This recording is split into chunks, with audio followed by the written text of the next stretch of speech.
Come on, stand to your feet. 1 Samuel chapter 17, verses 32 through 40. Oh God. Oh God. 1 Samuel chapter 17, verses 32 through 40. I will be reading from the New Living Translation. And it reads like this. Don't worry about this Philistine, David told Saul. I'll go fight him.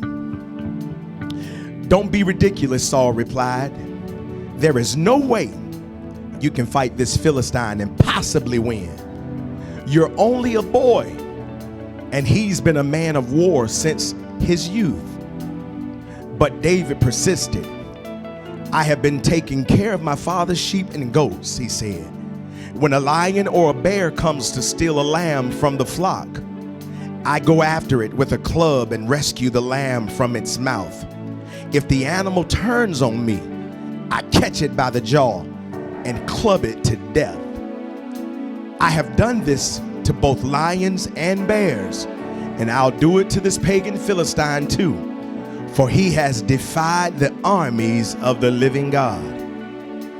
The Lord who rescued me from the claws of the lion and the bear will rescue me from this Philistine. Saul finally consented.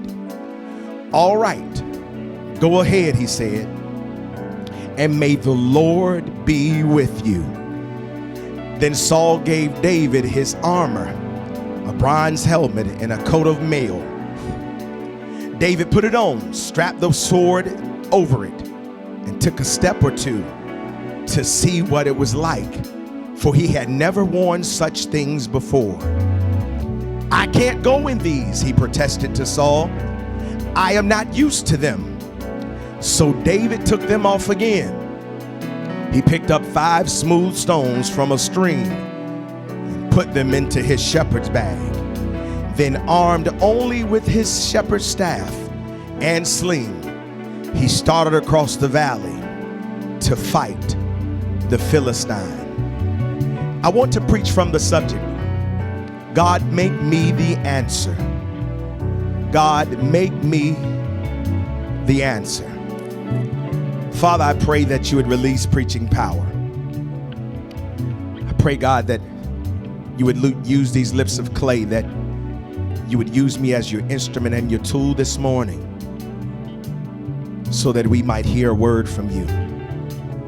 God, we're anticipating to hear a word that will change our lives. And so, God, speak, Holy Spirit, speak. And I pray even now, God, that when I open my mouth, that your people will hear your thoughts. In Jesus' name, amen. You may be seated. Minister Lacey, one of the things that we don't truly understand about God is that when he moves, he is always seeking to solve a problem.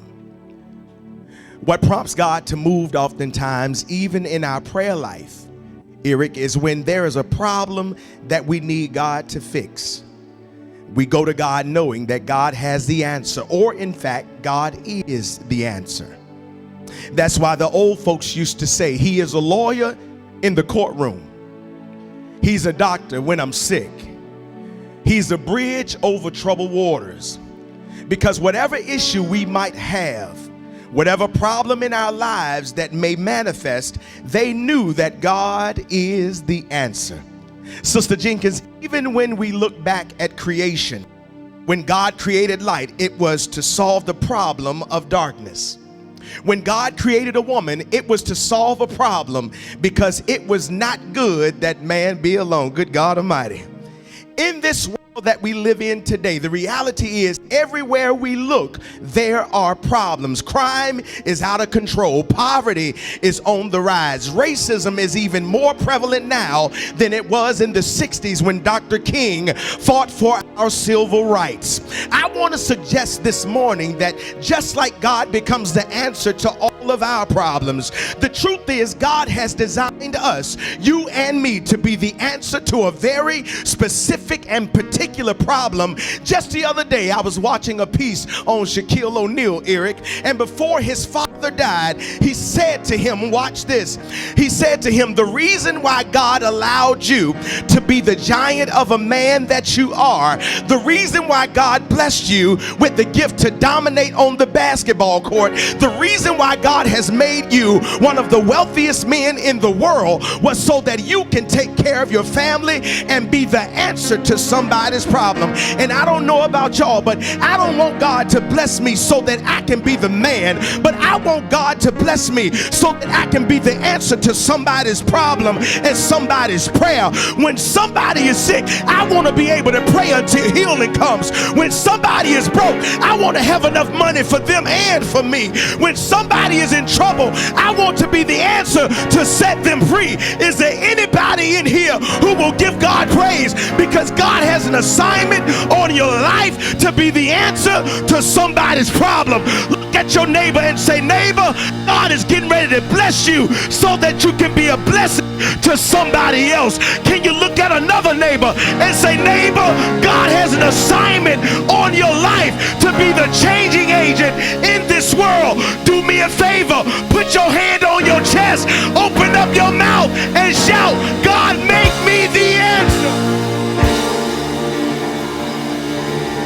Give me what I need to solve somebody's problem. Here it is in this text. Kenny, in this text is crazy because David is a little boy and all he's doing is taking care of his father's sheep. He's taking care of his father's sheep, and he has been asked to go to the battlefield to take his brother some provisions. He's been asked by his father, I need you to leave your post now. And he says to him, I need you to go out to where your brothers are fighting, and I need you to take them some provisions. All he understood in his mind was that that his dad was sending him to his brothers to take them some provisions. But when he gets there, y'all, he finds that the army is sitting there terrified because of this mountain named Goliath. He gets there, y'all, and he realizes that there is a problem that needs to be solved. And what I love about this text is that David goes and he does what his father tells him to do, not understanding that there was more to the assignment.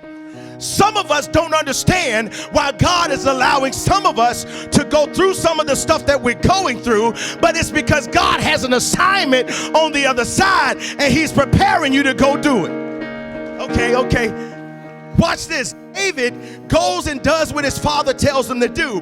But all the while, y'all, watch this. There's a problem that needed to be solved. Can I suggest to us that every place God tells you to go, every place that God sends you, he is being strategic in how he's placing you. The reason why you're on a job with crazy folk is because God wanted to bring you into the picture so that you can set the atmosphere straight on your job. Some of us don't even understand that the problem was there before you got there, and the problem ain't you get there. You are supposed to be the problem solver. DJ, it's crazy because when he gets there, y'all, not understanding that the assignment was bigger than him. And so watch this. There are times in our lives when problems in the earth will arise and it seems as if there is no answer around. But when such times occur, according to this text, we have to trust God for the assignment on our lives and ask him to make us the answer. Dranika, is crazy. Now, the first thing God showed me is that if I'm going to be the answer or become the answer, we have to, point one, exact our potential. Okay. Some of us don't even know what's on the inside of us. And you don't even realize how powerful you really are. In fact, God has a problem for you to solve, and you don't even realize that you're on assignment already. Watch this, y'all. Text says in verses 32 and 33, he says, don't worry about this Philistine, David told Saul. I'll go fight him. Don't be ridiculous, Saul replied. there's no way you can fight this Philistine and possibly win. Q, it gets crazy because watch this.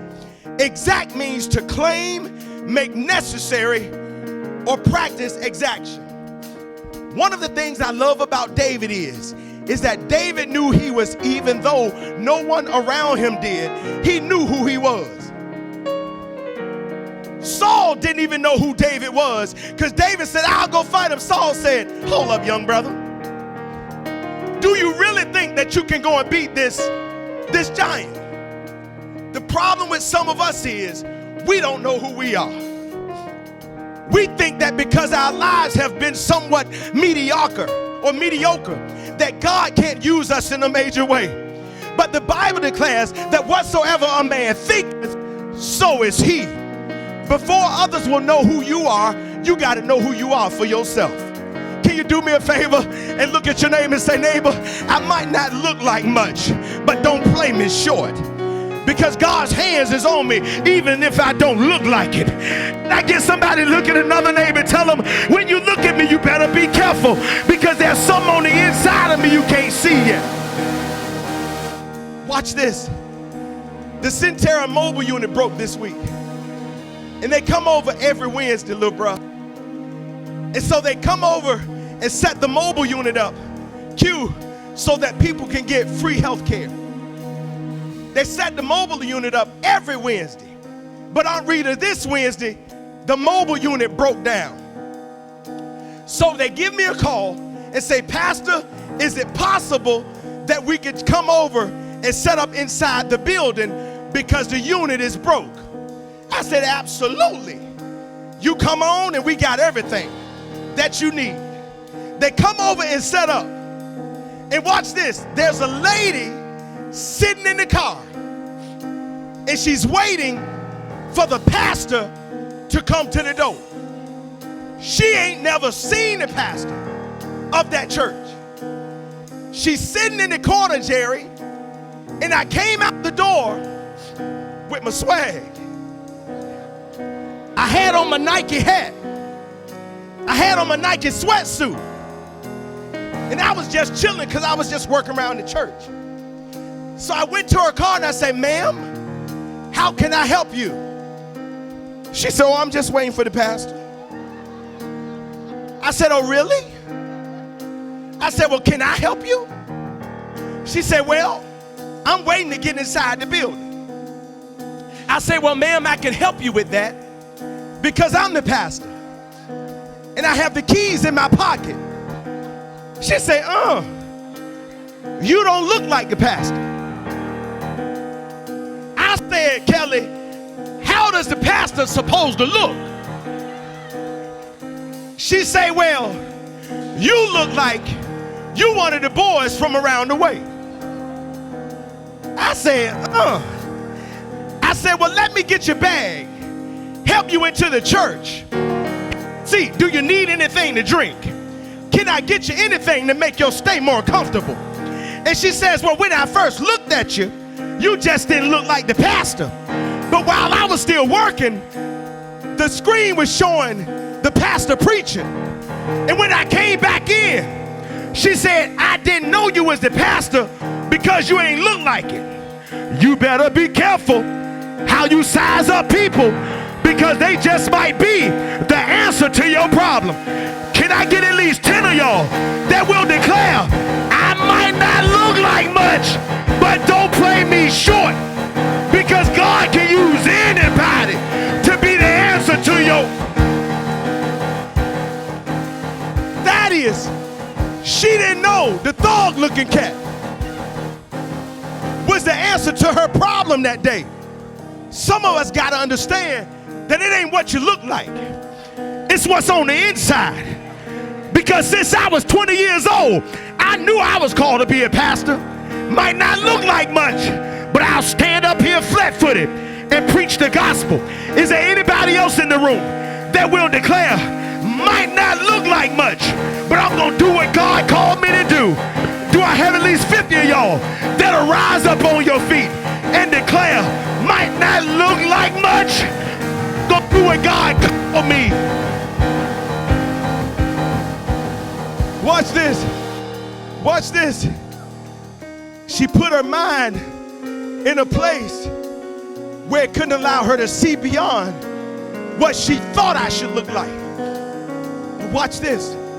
You better be careful how you overlook some folk. Because the janitor at the school that you walk by and don't speak to might be the one that has the answer to your problem. And I come here to declare that some of y'all right now, it's some folk walking by y'all because they don't realize that it's something on the inside of you that could be the answer to their problem. Can I get at least 10 of y'all that'll put your hands together and declare, I know I'm somebody's answer. All I got to do is submit to the will of God, and God will give me the power to answer somebody's problem. But every day, you have to believe who you are even before you begin to walk in your full potential. David shows up as a little boy and he says, what's wrong with all of y'all? Y'all scared? Chris, he says, y'all don't want to fight him? I'll fight him. What I've learned is that you got to believe who you are and then don't worry about what is standing in front of you.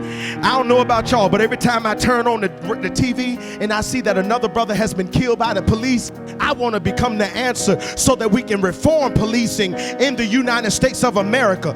They should not have as much power as they do to keep telling you to get out your car because you ran a stop sign. Give me my ticket and let me go home.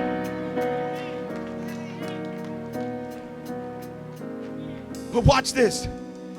The call to action is every day you have to believe who you are even before you begin to walk. I was walking in being a pastor before I became a pastor. And the reality is, before I become a millionaire, I gotta act like I'm a millionaire. David didn't show up as a shepherd boy. David showed up as the answer. When you walk in your job, you have to show up as the answer. When you walk into your family reunion, you have to show up as the answer. When all hell breaks loose around you, you have to show up the answer even before the problem is solved. One of my my cousins put on Facebook, he says, I'm tired of every time I turn around, somebody in our family is dying. He says, well, I've made up in my mind I'm going to do my part. And so every now and then you're going to see me posting up here. And I'm going to tell my family members, you better get out there and start exercising and working out. Because you only get one of these temples. You get one of these temples and you got to take care of it. And if you don't take care of it, you just might not be able to make it. I messed with somebody right there. Somebody must have been thinking about a 4-piece Popeyes wing and biscuit right there when I gave that one, boy. But watch this. You got to make sure that you're doing what's necessary to take care of you. Because if you don't take care of you, you'll become a problem. That was tough right there, boy. But here we go.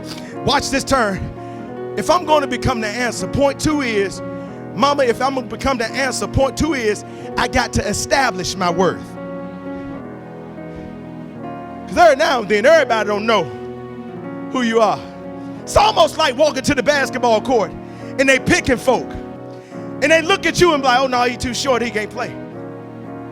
But you got to walk up there and be like, hold up, you ain't going to pick me now, not a problem. I got next. But watch this. The text said, but David persisted. I have been taking care of my father's sheep and goats, he said. When a lion or a bear comes to steal a lamb from the flock, I go after it with a club and rescue the lamb from its mouth. If the animal turns on me, I catch it by the jaw and I club it to death. Watch, Lisa.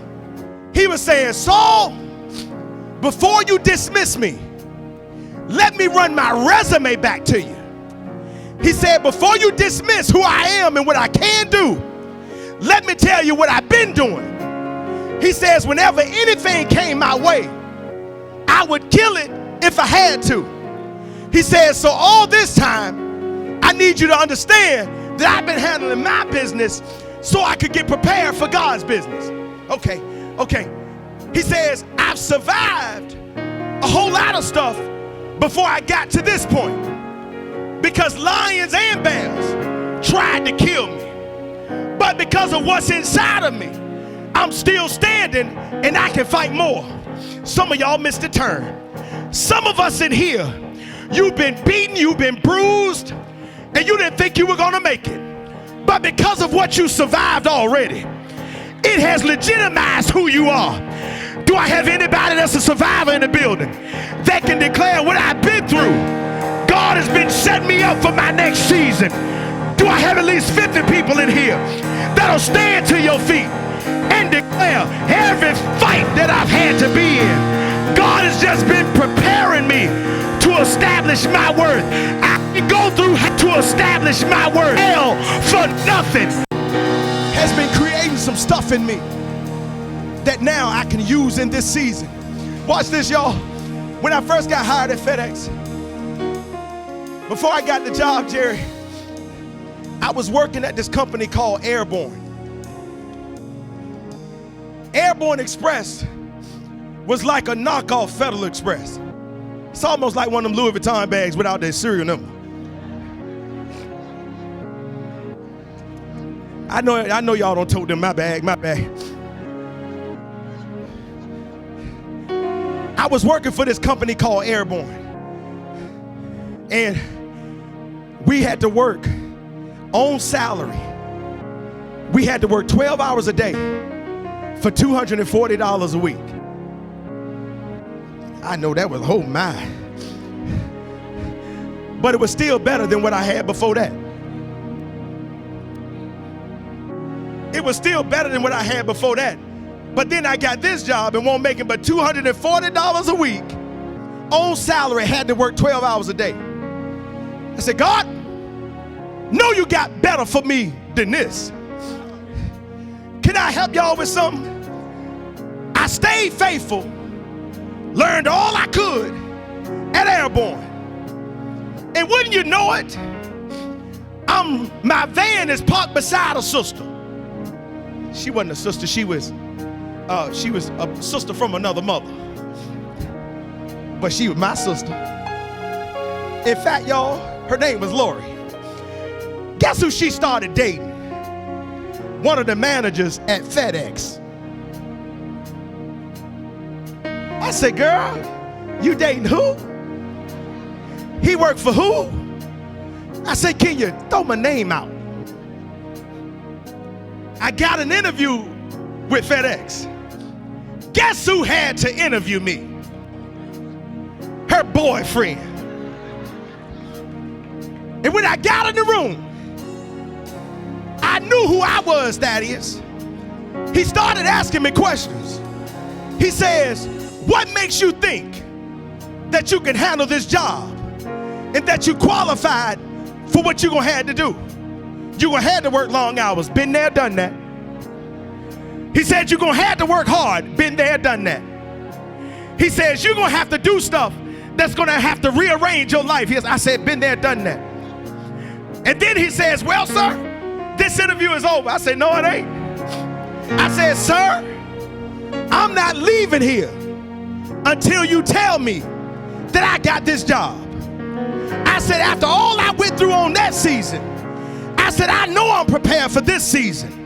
I said, if you give me a chance, I'll show you my worth, because I'm going to be an asset to your company. Your company ain't going to be an asset to me, because you don't know who I am. Do I have anybody in here that understands you are the asset that God is trying to push around? Everything that God has put in you, He's called you to be. He has called you to be the answer. So watch this, y'all, online. I get the job. I get the job and I work hard. I begin to work hard, y'all, and one day, all chaos broke loose. Somebody had shipped a package that was going to save somebody's life. But because it was Christmas time, bags and all kinds of packages were all around the warehouse. The senior manager comes to me, Mom, and she says, if anybody can find it, she says, Terron, she says, my butt is on the line. I need you to go out there and find this package. All I had was an air bill number and what the package could look like. So watch this. I said, God, in the name of Jesus, give me what I need so I can solve this problem. I went out into the warehouse where there were thousands of packages. Turn left, he said, no, turn right. And when I turned right, he says, that's too much. He says, straighten up a little bit. I started walking back and I saw a big pile. He says, now put your hand and go up underneath those. He says, and reach in and pull out. I looked at the air bill number and I looked at what she gave me, and it was the package that she needed. God is trying to strategically put you in place to solve.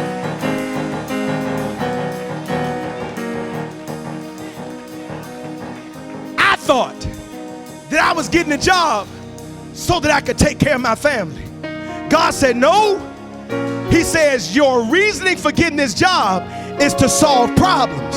Because when you solve problems, I then take care of everything else. Because if you seek the kingdom first. Chuck, he says, if you seek me first, I got everything else. When you become the answer to the problem, God got to give you what you need to be the answer. Okay, watch this. Here's the crazy piece. Crazy piece is that if I had not believed in who I was that day, our office possibly could have got shut down. But watch this. It gets crazier. Because God strategically places all of us, just like he strategically placed David. Watch this. When I went to the barbershop the other day, I love having a barber that knows who his pastor is. He's sitting over there. And so I go to the barbershop. I wait my turn. I'm waiting my turn to get in the seat. I finally get in the seat, Sister Ivory. I get in the seat. He puts the drape over me. He begins to cut my hair.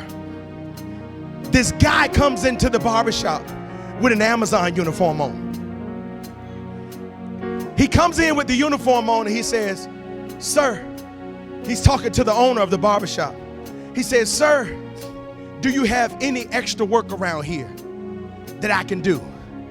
He said, I'm just trying to feed my family, so whatever you got. He said, I just need to be able to put a little something extra in my pocket today. And so, just like Paul and Silas, he said, let me tell you something, God got greater for you. He says, I don't know your situation, I don't even know your name. Loso begins to witness to this brother and tells him that God can do more for you than anybody else in this world. He said, if you just trust God and believe that God can do some amazing stuff at you. I'm sitting here like the barber's doing the witnessing, and I'm sitting here like, God, what is this? The barber is giving him the business and letting him know who God is. And before you knew it, watch this, tears began to fall down that brother's face. And when the tears began to fall down his face, Bernard, I looked at Loso and he said, God got him now. I said, he sure do. And then what God said to me here is, he says, you the pastor in this season. He says, but this wasn't your assignment. The assignment was for the brother behind you to witness to him. He says, it's your assignment to put something in his hand. So I reached in my pocket and got a 50, and I laid it in the brother's hands, and tears began to run down his face. Sometimes everybody here, watch this, we want to pray for folk, but don't want to be the answer. You got to pray and be the answer. Do I have at least 20 people in here that will declare, God, I can pray for them and I can be the answer at the same time?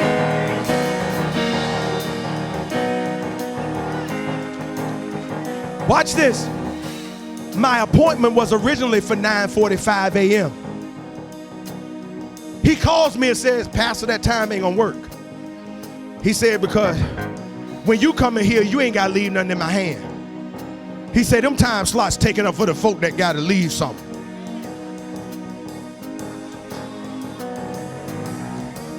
He said, so I can still cut your hair, but can you come back at 2:45? Bro, I can come back at whatever time you tell me to come back, because haircuts expensive these days. He said, in fact, Pastor, I can do this in your office. I said, no, I'll be back. Watch this. What if I had came at 9:45? I'd have missed being the answer to the problem that needed to be solved. Could it be that the reason why God ain't moved you and positioned you in the new job yet is because somebody is coming around the corner where you are right now, and he's waiting for you to be the answer to that person's problem? Can you look at somebody and tell them, God ain't forgot about you? There's an assignment that he is going to push through your life, and you just got to be ready when it comes. Do I have anybody in this building that understands we're supposed to be the answer? And I'm just asking God to make us the answer. God, let us be the ones that solve this police problem. Let us be the ones that solve the hunger problem. Let us be the answer. Here it is. Here it is. But then, point 3 is, I'm almost out, y'all. If we're going to become the answer, we have to entrust our authenticity. You got to trust who you are. It's amazing how people change to fit the persona that everybody else wants you to walk in. Watch this, it's in the text. Then Saul gave David his own armor, a bronze helmet and a coat of mail. David put it on, strapped the sword over it, and took a step and to two to see what it was like, for he had never worn such things before. I can't go in these, he protested to Saul. I'm not used to them. So David took them off again. David knew that this armor was not who he was supposed to be. David knew that he had to be who God called him to be. The problem with some of us is we're so busy trying to be everybody else but who God called us to be. Because you think that the person that you are, people are not going to receive you the way that you are. Y'all, when I was growing up, I was a crazy cat. I would say out of my mouth. And y'all should already know I love to joke and have fun. And watch this, y'all. People would tell me, you got to simmer down and calm down a little bit, because everybody's not going to receive you the way that you are. And I said to the older lady, I said, well, ma'am, if God didn't want me to be where I am, he would not have called me. But when he called me, he knew who I was when he called me, because he knew me before I was formed in my mother's womb. So if he knew me all the way back then, he knew who I was going to be when he gave me the microphone. So every now and then you might get a joke. Every now and then you might get something that makes you say, but I'm giving you everything I got, and I'm being authentic to who I am. Can you look at your neighbor and tell your neighbor, don't worry about what people think of you. You got to be your authentic self and do what God has called you to do. Don't worry about what they're gonna say. Just say what God told you to say. It don't matter how you look. It don't matter what you wear. You gotta be authentic to who you are. Can I get at least 10 people in the building that'll say, God, I'm gonna be who I am, and I'm gonna do what you called me to do. Don't care what they think about me. Don't care how they will talk about me. I'm gonna be authentic. I could be in the basketball game going in, referee, that was a bad call. You know it was a bad call. Well, pastor, you ain't supposed to talk like that. Well, he should have called the right call. Here's my last point, and I'm out. Last point, and I'm out. Here it is. We're gonna be the answer. We have to point 4, engage the problem. I love it in the text because the text said, here it is. Come on, stand to your feet. He said, he picked up 5 smooth stones from a stream. He put them into the shepherd's bag. Then, armed only with his shepherd's staff and sling, text said, he started across the valley to the Philistine. My question to us is, when are we going to stop playing church and engage the problems? When are we going to engage them? The text said, watch this. Text says David began to pursue the Philistine. When are we going to go to the school board and say we will have prayer back in our schools? When are we going to go to the police chief and say, police chief, they're supposed to protect and serve? When are we going to pursue the problems? We come in here every Sunday, but we leave out, Kenny, the problems are still there. When is the church going to engage the problem and become the answer to the problem? Y'all, and it's crazy how this thing works. This brother was killed by 4 police officers who happened to be black. Do you see all of the immediate attention that's on the brothers killing the brother? But they kind of swept it under the rug with what was his name? Philandro. They kind of swept it under the rug with George Floyd. It ain't about the color. It's about how we're supposed to be treated as human beings. Right is right, wrong is wrong. Why I gotta step out the vehicle because I ain't put my signal light on? I ain't mean to be political this morning, but y'all, every time I turn on the news and see this thing, you should be able to make a mistake, pay your ticket. It shouldn't be a death sentence. Yo, I got a ticket. I got a ticket about a month ago. Watch this. Got the ticket, Eric. It came in the mail. And it had pictures on it. This is what you did. You ran the stop sign on this school bus. I said, no, I didn't. Saying that to myself. I said, I remember the moment the lady shut the door, and when she shut the door, I proceeded to pull off. The stop sign was still out, so the camera was still activated. So I got the ticket. So I was gonna go downtown and fuss and fight about this ticket. And then the Holy Spirit said, do me a favor. Pick up the picture again. He said, look at that picture. He said, what the license plate say? It say Mount VB. He said, that's you. Ain't that what you drive? Yes, sir. He said, well, what you need to do is get your checkbook out, write that $250 check. Woo is right. Woo is right. He said, you need, and I called the police. I called the police officers that protect the church. I said, bro, I got this ticket. He said, well, man, that ain't my division. That was God saying, look, you're shooting. He says, now I need you to catch this. I need you to be accountable for your actions. And I need you to make sure you don't do this again. He says, because watch this. What if there was a kid coming across the street? He says, so that camera was being the answer to some mother's problem that lost their kid because somebody like you didn't stop.